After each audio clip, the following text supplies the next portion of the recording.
Hey, Ben here with ConEquip 101 with Jeff, who's going to be installing rubber tracks on a compact track loader.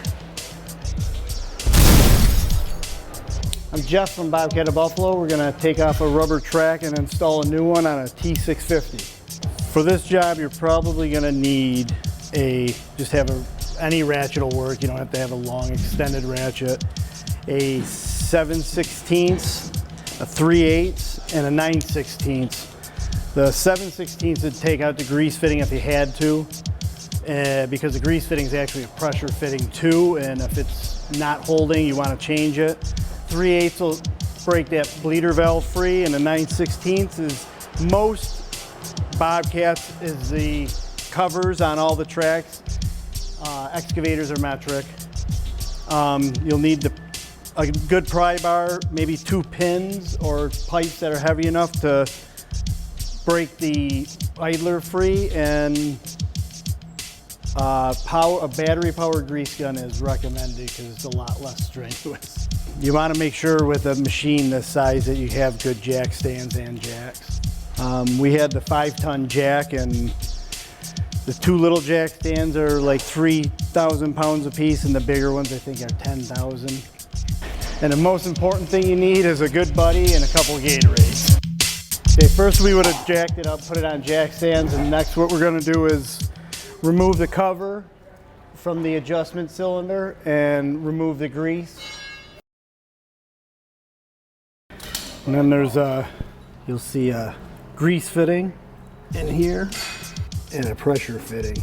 This is your grease fitting, the smaller, and the bigger one is actually like a brake bleeder. It'll bleed the grease out. Then all the grease will come out of this bleeder, and now we can use the machine's hydraulics and place 2 pins in to press the idler wheel in.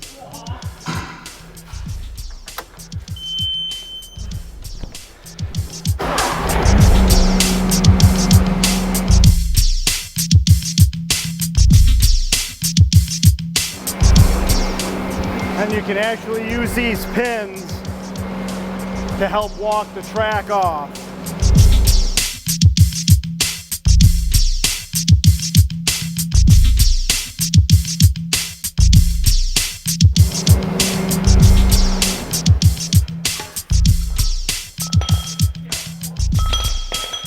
Then we're going to get it off the sprocket and the rear idler.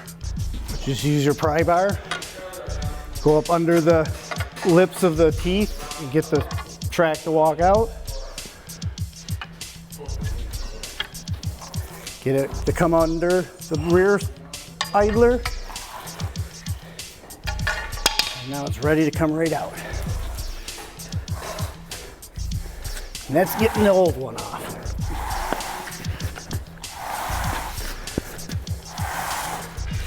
The bigger track will get help.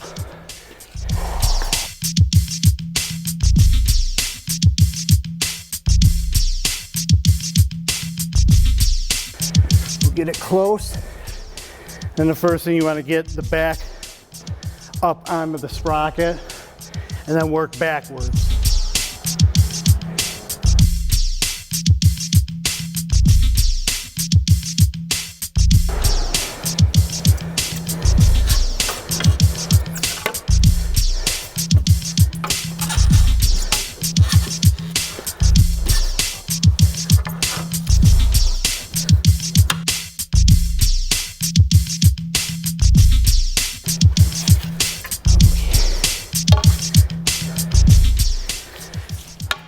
Start centering it up on the front. Gotta get it started a little ways before you can use the pins to help.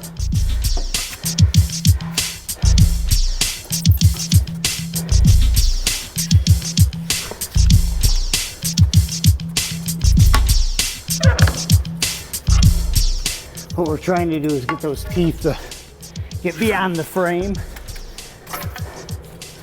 so they don't hook while it's trying to use the machine's power. Okay, now we can put these pins back in and use the machine's power.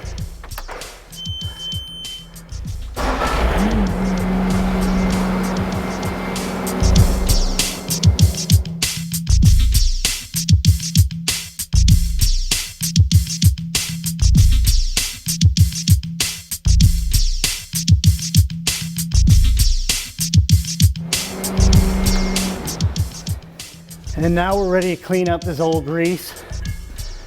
Get all that out of there and retighten our bleeder valve and pump it up with grease. Now older machines like this, you can use an auto greaser, electric grease, battery operated. Newer ones have a specific pressure, so you have to look at the little fitting like that. You can, this grease fitting here, you can use an auto or battery powered grease gun.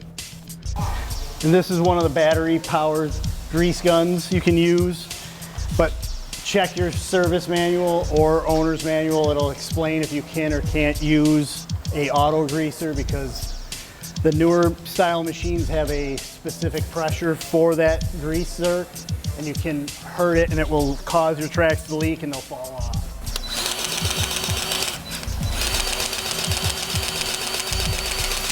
And you can see it's already starting to move the track around. It'll push that front idler out till we have about 9/16 between the bottom roller in the middle and the track.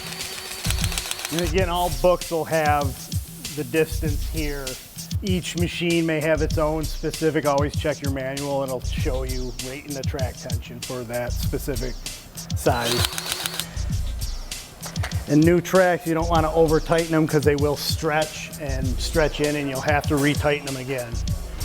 And then always clean the excess grease out of here. That way, if for some reason one of these is leaking, you can always tell. That way, if your track starts to loosen up on you and you don't know why, check this or the front seals in your adjusting cylinder. And then we'll cover this door back up. Make sure all these doors go back on, or it'll wreak havoc in them cylinders.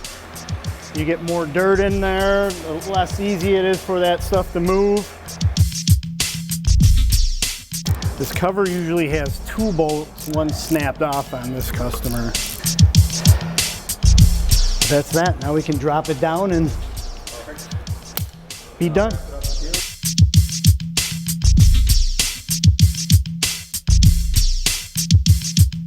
I'm Jeff from Bobcat of Buffalo, and that's how you dismount and mount a new track on a T650. Thanks for joining us. Hope you learned something.